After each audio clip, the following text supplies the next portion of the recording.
Hi, everybody. This is Dr. Ray. You are listening to a least worst of. The doctor is in. We have no best of, but this is truly one of our least worst. I need you to knock some sense into me. I'm sure you can. Yeah, I don't know. I enjoy listening to you. I don't always agree with everything. All right. Enough of this persiflage. So, you want my question? I'm certainly not going to get myself in trouble by telling you what to do. That makes great sense. Gosh, that's good. Did I overwhelm you with words and wisdom? I've got 7 kids. I feel like I could call you every day. Wait, you're telling me I'm wrong? Yes, I am, Dr. Ray. You just need to tune in to Dr. Ray, honey. He's got all the answers. Am I right or am I right? Probably. Now, from the studios of Living Bread Radio Network in Canton, Ohio, the hometown of Mother Angelica, here's Dr. Ray.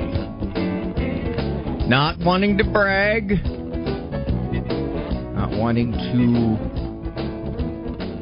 make my humility award competition a little wobbly. However, I am a graduate of Catholic Media's School of Broadcasting,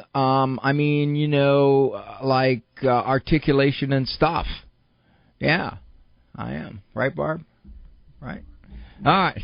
Thanks for joining me here. Dr. Ray, 877-57-EQUAL. Let's get right to it because I want to jump into Manalog. If you want to call in for questions about stuff in your life, situations, circumstances, people.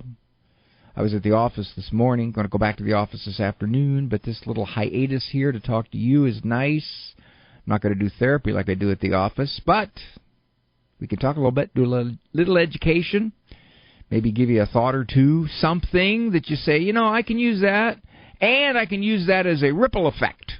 If I try that, maybe there's going to be a ripple in other parts of my life, or with that person in my life. Or sometimes it is just laying to rest the fact that you can't do anything about it. We don't like when we can't do something about a relationship. The other person is unwilling. We don't like that. That's why in my most recent book, How to Get Along with Almost Everybody, I insisted on almost being in there. Because there are people who just simply don't want to change at all to have a relationship. Hopefully there are not too many in your life, maybe 1 or 2. But that said, sometimes your peace is tied to the fact of your acceptance of that. So, 877-573-7825, 877-57-EQUAL. Common scenario. Parent will come into my office, very frustrated over the behavior of this young'un, be it a 5-year-old, 10-year-old, 15-year-old. Very frustrated. They will see the child as particularly stubborn or strong-willed, or the more difficult of their children.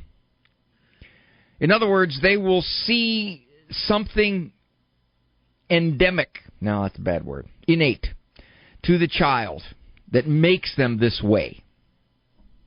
Our other children aren't that way, so it's got to be this one. Well, yes and no. So that said, I offer them a little test. I call it my authority test. I ask, Let's take a 6-year-old. Just pull a 6-year-old. But you can use this for any age with any consequence. If you were to say to this child,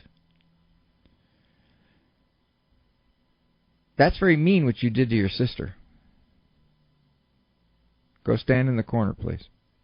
Or, you're arguing. Stand in the corner, please. Or, I asked you 3 times, and you just completely ignored me. Stand in the corner, please. In other words, there is some kind of infraction.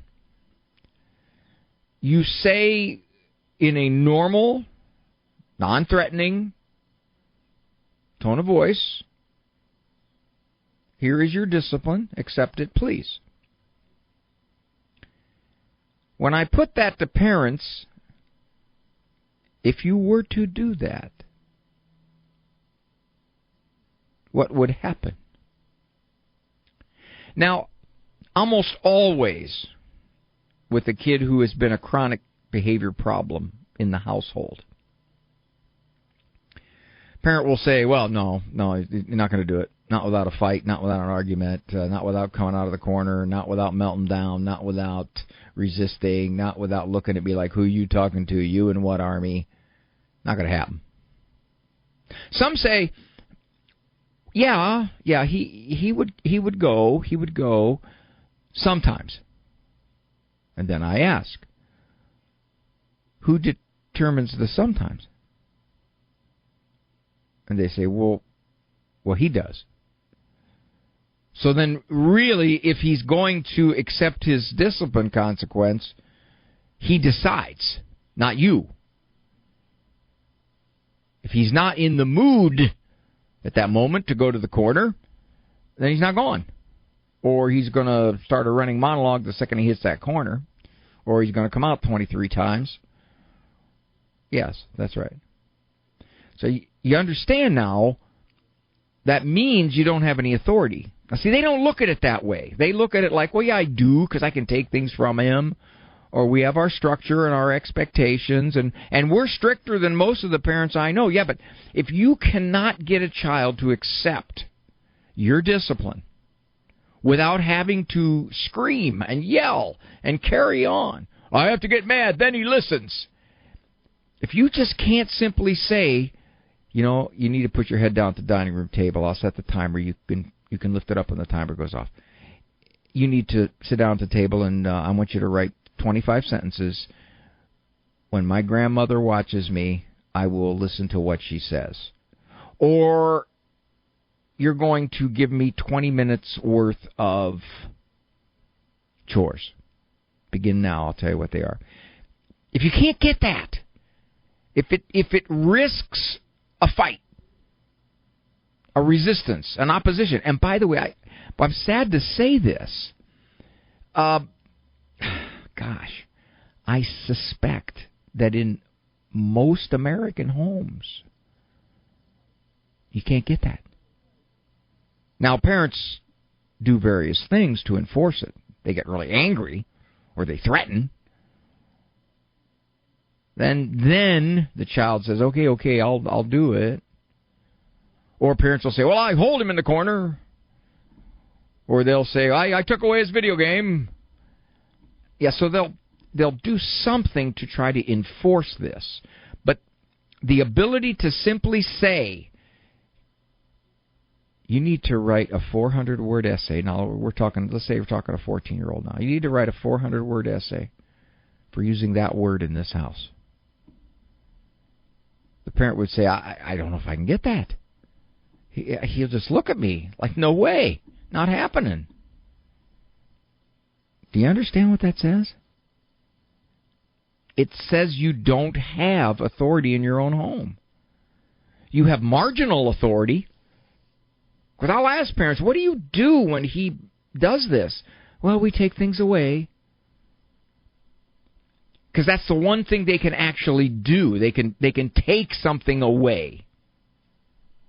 And the child is marginally unable to resist that. But in terms of placing a consequence on the behavior, like a corner or steps or sentences or chores or an essay or define a dictionary words, that's when the trouble is threatened. Some will say, well, we take things away, it doesn't make any difference. Doesn't make any difference. Well, part of that is because our children have so much that when you take something away, even if it's his favorite, you're sort of scraping icing off the top of the cake because he's got so many other options. I took away his video games. He loves his video games. I took away his video games. And that just doesn't seem to matter because he's still disrespectful. Yeah, because he's still got a lot of other stuff he can do. So what do you do? What do you do to get that authority back? Now, I'm looking at the clock, and probably all I'm going to do right now is just to give you that authority test so you can look at it and say, okay, I never thought about it that way, but this is true. I can't do that. Whether my child's 6, 10, or 16, I can't do that. Not without facing major escalation in resistance. I can't. Dr. Ray, come on. Come on. If that's the way it is in our house, you can't just sit there and go, okay, well, two things. I talk about how to get that authority in pretty much all of my parenting books. And at some point down the road here, we're going to talk about that a little bit. But there are ways to quietly say, please go to the corner, and to know it's going to happen. And once you can do that, this becomes so much easier. Discipline just becomes so much easier, and misbehavior becomes so much less. So much less. And you won't think that your kid is incorrigible, that he just doesn't listen. He won't cooperate. He's defiant. You won't think that. And, as a bonus, if you're at a gathering and you have to do something like that, the other parents will look at you. You're a parenting god, parenting goddess. How'd you do that? I read Dr. Ray's book. 877-57 equal. I know somebody's going to call in and say, okay, tell me how. Well, if you do, I will. We'll return after these messages. You are listening to a least worst of. The doctor is in. We have no best of.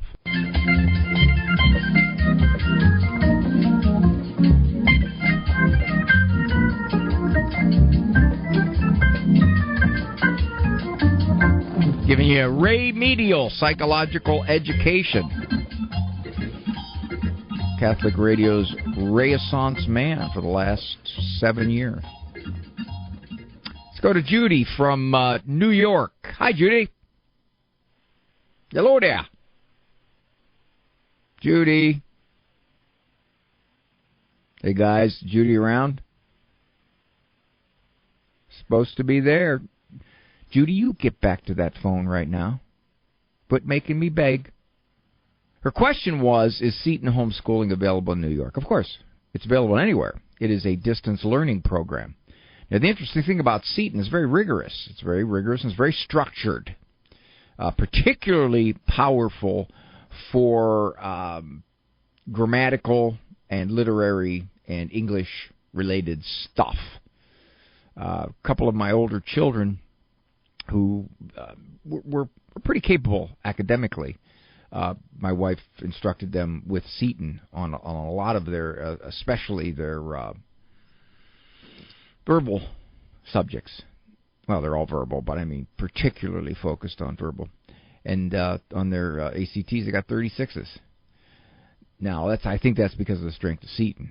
And I'm not going to sit here and brag on my kids, but I think that Seton's a very, very potent program. They are very Catholic, too. Extremely Catholic, unapologetically Catholic.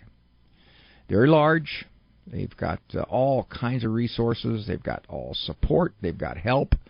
They've got the curricula for you. They can follow it. They can grade it. They do all kinds of stuff. The days of 30-year-ago homeschooling where you pretty much had to figure out how to do this yourself are gone. Seton is one of many instructional programs out there to help you navigate homeschooling. And let me just say this about homeschooling. There's a cliche. What about their socialization? Nobody asks, what do you mean by socialization? To what? By whom? Socialization in a group of 18-year-old third graders? Is that socialization? I mean, that may be somehow the give and take, push and pull of kids getting along and not getting along, but that's not socialization. Socialization is instruction. Socialization is morals. It is virtue. Who does that? Parent. That's who does that. But let me also say this. There are those who have actually studied this socialization cliche. You know what they found? By various definition of socialization, homeschoolers are every bit as socialized, if not more so, than their school counterparts. Self-images are stronger. Academically, they achieve very well. They're about the 85th percentile on achievement tests. 50th is the mid, so they're well above. They are much more active civically. They volunteer more. They tend to be more comfortable with a whole range of kids. If you see a homeschooling family, you got the 14-year-old with the 3-year-old on his shoulders. So that cliche of this, well, they're not going to be socialized at all. Huh? Not going to be socialized? Bill Bennett was giving a talk at one of the national homeschooling conferences. I was there, and somebody, of course, asked that question. And Bennett goes, socialization to what? That's an honest question. Of course, that's one of those cliches that's just repeated, and it flummoxes people who want to homeschool because, like, oh, well, I think they're going to be socialized. I want to say they're not growing up in a vacuum. You're not socializing them on Jupiter. There's people in their lives. And I was asked this question. Public education is a relatively new thing in human history. In the U.S., 100, 200 years old, pretty much. How did kids get socialized before public education? Well, they need to learn to get along with a wide range of kids, with a wide range of attitudes, with a wide range of viewpoints and religions and genders. Wide range of genders. My 9-year-old may not necessarily be mature enough to navigate all that. One of the prime reasons parents give for homeschooling is to keep their child's innocence a few years longer in this culture, because this is a culture that strips innocence. All right, before I go on too long here, I believe I'm pronouncing this right. Is it a carnelian? Is that correct? Hello? Am I pronouncing that right? Is it carnelian? Yes, please. All right. What does that mean? Is that a name that means something? You said what? Carnelian. That's an interesting name. Does it mean something? Oh, Cornelius means from St. Cornelius in the Bible. Okay. Maybe we got the spelling. The 39 of Cornelius is Cornelius. Maybe we got the spelling wrong on that. Okay, so you're asking what book did I mention in my opening monologue? Yeah, about gaining authority over the children at home. I was wondering when somebody was going to call in, because there for a while nobody was calling in, and I'm thinking, well, I don't either have any listeners, or two, nobody struggles with that kind of one-sentence authority, that kind of calm authority. Okay, I have a book called Discipline That Lasts a Lifetime. It's a bestseller, sells a lot of books. In it, I talk about what happens when you try to place honest, legitimate, calm discipline on a kid, and they fight you. What do you do? How do you get that authority? So I talk about that in the book at great detail. I give you all kinds of strategies on how to do that. The book is called Discipline That Lasts a Lifetime. It's 107, I think, of the most common discipline questions I get asked, ages 2 to 18. Quickest way to get it is to go to my website, drray.com. It's discounted there, and it is signed. So we still sell an awful lot of that book. It's been around 20 years. It was my second book I wrote, actually. There's been 17 since then, but that was the second one, and it continues to be a major seller.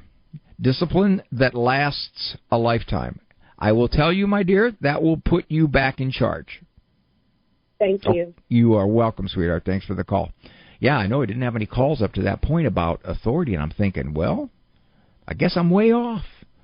I guess everybody has that kind of calm, confident authority that they only say it once, and that's it. Child acquiesces. Now, if you get a kid like that first, it's going to mess your parenting up. Oh, you think you're God's gift to parenthood. I just say it once, and they know I mean it. Yeah, then the second one comes along. I call it shell-shock second child syndrome. Second one ate your knickknacks when he was 2 years old. The first one, you didn't even have to put your knickknacks up because you just said no, and that was it. They were done. Or you put them in the corner, and they just went there and they cried themselves to sleep because they just felt so bad for doing something wrong, and they go to the corner once every 9 months, and that's enough. And this one, yeah, you got to put the camping stove there. You got to put shelter. He lives there. A different kid, you know. 877-573-7825. All right. 877-57-EQUAL number. Talk to you soon.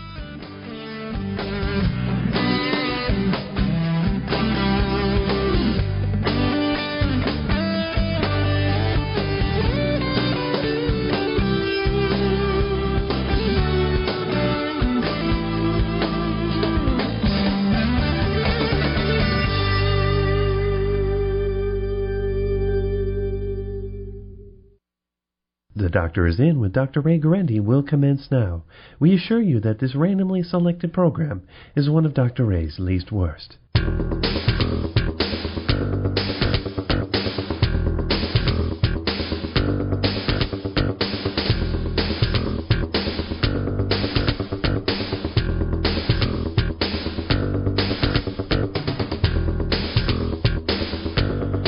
Boom. And Marianne from North Dakota is bringing up an objection, which is fair, because indeed that has happened. Unfortunately, more often than you would like, it isn't enough to say, okay, homeschooling should be illegal, because there are too many positives to it. But Marianne from North Dakota wants to share with us a story she came across. Hi, Marianne. Good afternoon, good morning, wherever you are. Thanks. Anyway, and I love your show. My husband calls you his hero. So we'll just start out with that, and I'll get You my should story. be his hero. I'll tell him that. We were traveling, listening to you on the radio, and yeah, you must have said something good about the husband because you said you're his hero. But anyway, a sad story in the news I'm sure you're aware of a 32-year-old man who weighed 68 pounds, 5 feet 9. Basically, he's been hungry his whole life, is what he told the rescuers. And the school system thought he was being homeschooled. And I personally think homeschool is great. I know a number of people who homeschool, beautiful kids. But what can be done so kids don't fall through the crack like this one did? I mean, I have some relatives, too. I mean, their son wasn't in school. The school system thinks they're homeschooling, and the parents weren't educating him. So what can be done so kids don't fall between the cracks? Several things. When my wife homeschooled, we had to have a certified teacher sign the lesson plans each year. So there was some sense of monitoring there. The schools can also, there's nothing to stop the schools from making home visits. Schools have counselors, social workers, nurses that can make home visits. Now, of course, that doesn't mean the parents have to let them in, and I would imagine those parents who are trying to hide something would be reluctant to let them in. Sadly, any time somebody can get outside the supervision of responsible people, bad things can happen. I would like to see, and here's what you're saying, Marianne, I would like to see statistics on this, and I think they're there. The number of children who are abused and neglected, percentage-wise, because obviously homeschools are only about 5 to 10% of the population, who go to public school and are abused and neglected at home, which isn't significant enough to come to the severe attention of the public school people, as opposed to those people who fake homeschooling like you're talking about. So that's true. This guy that 5'9", 68 pounds, unless he was just secreted in home, there had to be people somewhere in his environment, neighbors, or when they went to the store, or something. They didn't. He was locked in a room. Okay, well, that His has nothing. Abuse was terrible. Well, see, His abuse was awful. It's awful, and that has nothing to do with homeschooling. That's an abusive parent. See, and they pulled him out of the school system. Well, the principal that knew him as a little boy and saw this hungry little kid come to school, they had called the authorities. Well, there you go. And the boy was threatened to lie to the authorities when they did come to the house. Yeah, so what you're saying is, how do we stop abuse and neglect of children? And obviously, the school system thought he was homeschooled. That's what they just assumed. You know, people saw this little boy wave at them in the window. One neighbor lady said, "I thought maybe I saw a ghost because I never saw him again." You're saying he was 32 years old? Wait a minute. You're saying he was 32 years old? You didn't hear about this, huh? No. I mean, I cried a lot of tears over his story. You can just look it up. It was his stepmother. You can't put that at the foot of homeschooling. You can't. No. But no. Homeschooling's not to blame for it, but the school system there thought he was being homeschooled. Well, I would say this. And this is no excuse for the school system, but we have protective services in every county. And one of the complaints about protective services is that these kids fall through the cracks. There are kids who, in fact, protective services was called, they monitored the situation, however briefly, and they missed it. I saw research done that says there's two things that if protective services are going to make mistakes, there's two ways. One, they miss kids who really need protected, and two, they overprotect children who are being raised by parents that the protective services just doesn't agree with their style, their discipline. I've seen that.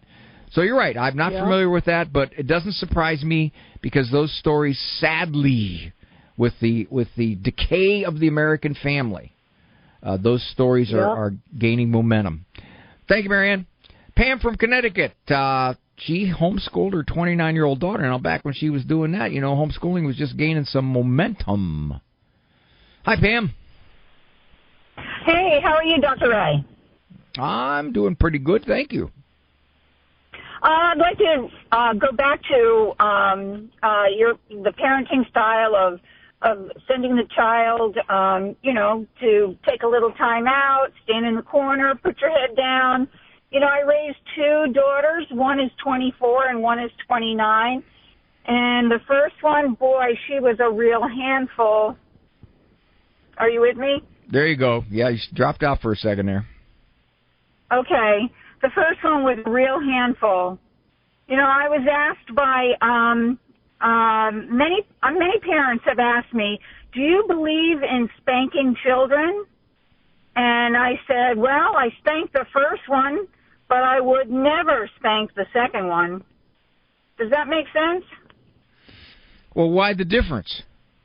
You know, the first one, from the time she was born, she was just a real handful. I mean, I would get her out of the car seat, and I would say, now stand right here. We're in a busy parking lot. And that kid would run right out in front of a car. I'd have to grab her hand, and I'd give her a whack on the bottom. And now my second daughter, I'd get her out of the car seat, and I'd say, now stand right here by Mommy. And she would grab onto my leg and hold my hand. And just two entirely different children. And the first one, she would misbehave, and I would say, now you need to sit down and you need to think about what you did. And you got a freebie. Pam, you got a freebie on that second one. God must have felt sorry for you. Said, we burned out Pam there on that first kid. But remember this. Every kid is different to raise, and the parent has to, it sounds like you did it, parent has to rise to the challenge of raising that kid in terms of firmness and discipline and love and affection. Dr. Ray.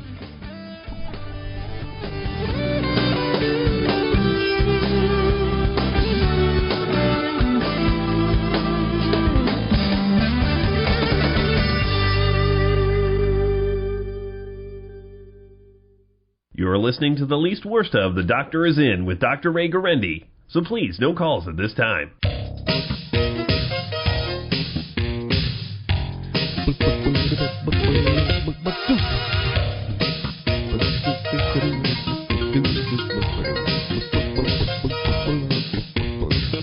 Alrighty. More calls related to this homeschooling stuff. Anonymous caller from Maryland. I know Lynn wants to give me a big compliment. Lynn, don't leave me because I'll accept your compliment. But I'm in training for the Humility Award, and I can't go straight to compliments. I have to let them just kind of linger for a while because if you jump on them, it seems kind of self-absorbed. So I'm going to go to Anonymous from Maryland first. Hi, Anonymous Mom. How are you? Good. How are you? Well, nothing gaining on me. Thank you for taking my call. Okay. You're welcome. Eric took it. I didn't, but thank you, Eric. The question is, I have adult children, but we're trying to do relationship repair stuff. And discipline was really a problem with the middle child, okay? And he is a child now that is alienated himself, and because he didn't like discipline. And he kind of fits the profile of an autistic ADHD kid with PDA. Okay? Mm-hmm. And I'm like, well, does your advice fit for that kind of profile of, and he's an adult, so I know it's a different thing now, but in curiosity. Let me ask you this, my dear. Let me ask you this. If this child has certain differences in his personality, so to speak, maybe some developmental issues. Yep. Is he completely incapable of being socialized and to follow discipline, or is he just more difficult? Well, here's the thing. According to what I have learned about his profile, he was capable of behaving well at school, but when he came home, that's when the meltdown came. Well, now wait. Stop right there. Yeah. Stop right there. Yeah. What's that tell you? The discipline within the home was not adequate, nor the structure for him. And I'm not blaming you on that. I'm just simply saying that's very common. Why would he, all day at school, with a teacher who has far less leverage than you do, behave himself well, but when he gets home, he decides, I can push Mom all over the place? And because his father also fit the profile of being on the spectrum and could not effectively discipline with that same profile. So we were always at odds. I had no backup. Okay? Well, you're explaining some of the dynamics there. Yeah. Maybe what you could do, dear, your helpfulness here would be to warn other parents that if you can't get some of this under control when they're in your home, that as they get older, they're going to bounce against life. And they'll be disciplined by life, and they may even turn on their parents. Yeah, I think that's what happened. Okay, I really do. So I am sharing on your platform. Parents, listen up, because you don't want to be in the situation we're in. And because he is on the spectrum with the attention deficit, and his father is, I'm not sure how we tell the family. Look, this was very much a part of our family system. And maybe it's not even advisable to. Maybe he has to, learn on his own, but they don't really learn on their own because, You're tapping into something that was a chapter in one of my earliest books. It was called He's a Special Child. A lot of times parents are reluctant to do the good, healthy things that they need to do as parents, especially in the area of discipline, because they think their kid has a handicap or their kid is incapable at 100%. And I always ask this of parents. They'll say something like, well, he's 12, but he has the emotional maturity of a 9-year-old. I go, well, would you discipline a 9-year-old? Well, yeah. Okay, you answered your question. See, what happens is you become a little unsure of yourself, which is, well, yeah, but he's not really what you would consider like a normal kid. So therefore, I don't know how much he understands, what kind of self-control he has. Yeah, well, you had a little experiment done there, Mom, and that experiment was when he went to school, you found out that indeed he could function according to structure and expectations. You found that out. Right. All righty. Thank you, dear, for the call. But it didn't have the father's cooperation. Well, you didn't. But I'll tell you what. I talk about this, too, and I don't want to keep pounding away on my books. I talk about this. I talk about when you do not have the other parent's cooperation, what can you do? And I talk about that. And I will tell moms. Moms are still basically in most homes the main child raiser. And that means you have the majority of the leverage. We'll do an opening monologue about that sometime. Thank you, Mom. Thank you for the call. This is Dr. Ray. You are listening to a least worst of.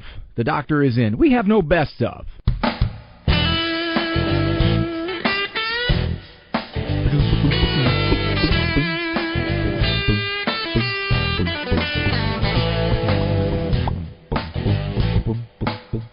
All right. This is a very risky phone call. I'm going to have to deny it. I'm going to have to plead the fifth. Lynn's calling from Louisiana, and she wants to be nice to me, and that's okay. But, Lynn, what you might want to do, just to kind of mix it up a little bit, don't be overly effusive. Just be kind of cautious in your compliments. Okay. Hi, Lynn. Hey, Dr. Ray. How are you? I love your accent. I love it. Can you say book? I just wanted to tell you that I've been listening to you for a very, very, very long time, and I love listening to you. Wait, 3 varies? Wait, how old do you think I am? 3 varies? That's You're not as old as me. I bet I am. Go ahead, dear. But so you've anyway, been listening. A long time ago, I heard a lady come on and say that she was getting her money's worth, and I listened many times thinking somebody's going to come in and say this, and no one has ever said it. So I'll say it. Your advice is priceless, so we don't need to get our money's worth at all. Andrew, flag that woman. Don't let that slip away. See, Lynn, you're going to find yourself on a bumper somewhere down the road. You know that, don't you? Oh, my goodness. You'll be a big star. I have a lot of kids. I have a lot of kids, more than you. And I have a couple of things that worked for us. One of them was when they were in college, if they did not obey the house rules again and again, I would say that is your last chance. If you do that one more time, you're choosing to leave. I'm not kicking you out, but you're choosing to leave. I had a couple of them choose to leave. But that was okay. And they still love you now, don't they? They do. Told you. That's right. Works. How many kids, but I Lynn? follow Dr. Ray's advice. I don't want to give the exact number, but a bunch. It's a lot. Are any still at home? No. No, they're all married and have at least 2 children. Are you saying that of that big passel of kids that you had, every one of them is married? Yes, and they each have at least 2 children. And another thing I did with the discipline, which I thought was pretty cool, it turned out well. I would say if you do that, you're going to wish you hadn't. So they couldn't weigh the punishment and decide if it was worth it. You're going to wish you hadn't. Well, I'll tell you what, honey, it sounds like you really enjoyed motherhood. And judging by the way your kids all growed up, it sounds beautiful, and I can only imagine what Christmas or Christmas Eve is like at your place. Oh, it's wonderful, and we just have been very, very blessed. But we're very blessed to have someone that has a Catholic perspective that gives very good child raising advice. Thank you so much. Bless your heart. When you hear that from the veteran mothers, it means a lot. Thanks, Lynn. God bless you. Bye-bye. All right, honey. when we used to go to Myrtle Beach with the kids, and we'd traipse in when they were all under 12, all under 13, 14, and the waitresses can you say waitress? I mean, they were women. They were waitresses. I would have to say servers now. They would say, there's 10. They got 10. I counted 10. And my wife would say, 10. Well, a couple of them are probably more like wood, but 10. Andrea from San Antonio, where I'm going to go next week, God willing. I hope to see Andrea there. Hi, Andrea. Hi, Dr. Ray. I had actually talked to you a couple years ago about my son Tiberius, and wait a minute, he conquered Jerusalem. Yeah. Well, he's doing well. You said I was doing everything right, and I was. He's doing a little better. But I just wanted to comment because I hear a lot of the moms come on here, and they're kind of sketchy of homeschool, and I would say I homeschooled my first when she was my only, and it was during COVID, the COVID lockdowns, and I feel like I should have put her in like an early Head Start program because I can tell the difference between how much she's learned as opposed to my youngest 2-year-old, or my youngest in school. And you're saying how much she's learned in homeschooling? No. My youngest in school is in early Head Start. We have a program here in San Antonio called Avance, and they start them as early as literally 6 weeks. And they do sensory learning from like the time that they can't even walk yet, and they'll take them all the way through until they get them ready to prep them for kindergarten. And I can tell my 2-year-old is like literally miles ahead from where my oldest was at her age. And I can't stop talking about how great the Avance program is. I know there's like certain things you have to qualify with, but I can really tell the difference in her as opposed to my oldest. My oldest is still having trouble. She's 8, and we're still having problems with her as far as like her reading efficiency and like comprehension. And I just had her tested for ADHD. I had my oldest son tested for ADHD. He was confirmed.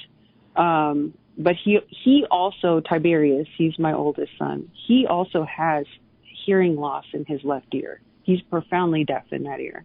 So he's had some cognitive delays because of that. But my oldest is typical hearing.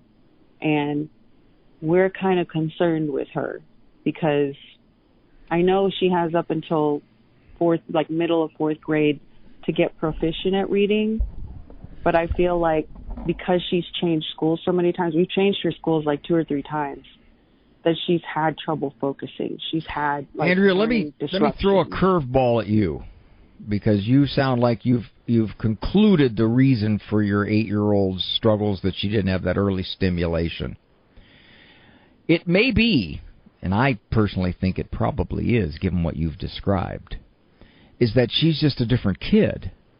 And your 2-year-old is more developmentally mature, and so she would be learning a lot of this stuff anyway because she absorbs it.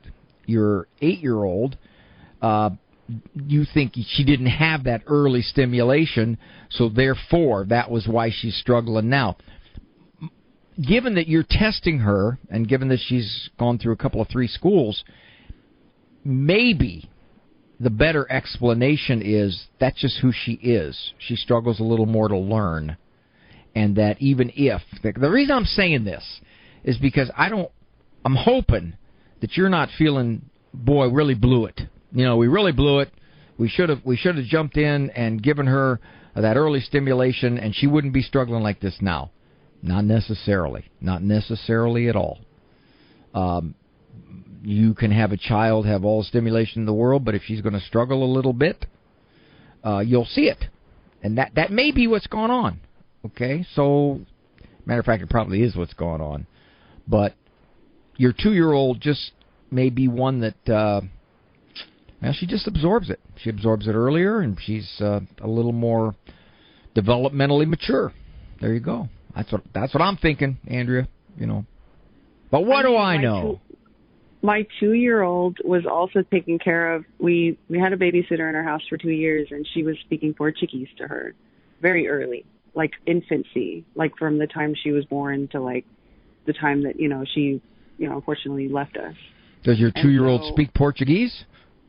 She was, her and my youngest son were actually speaking words in Portuguese when they would ask me for stuff in the kitchen. So, well, that's understandable. I don't know. That's understandable. I mean, I know a lot of parents who do that. David Anders, his little granddaughter, he speaks French to her, and she's 3 years old, and she understands French. Me, I can say "oui, mademoiselle." It's about the extent of my French. Andrea, thank you for the call, honey. I'm running out of time, but I appreciate your call. This is Dr. Ray. You're welcome, honey. Thank you for the company. Appreciate all you guys do. Calling in, I thank Andrew Kruchek, producer man over there in Ann Arbor, and Eric Dumont, call screamer man, and EWTN. A lot of fine people at EWTN. One of the great blessings of my life is to get to know those people. A lot of friends made that way, a lot. Now, I don't know if they like me, but I like them. All right, I thank you for joining me, and Andrew's giving me the countdown. Walk with God. Always. If you fall, grab his hand. Get up. For information on Dr. Ray's presentations, books, and CDs, visit drray.com and follow him on Facebook and Instagram. The Doctor is In is a co-production of Ave Maria Radio and EWTN Radio and carried across the EWTN Global Catholic Radio Network.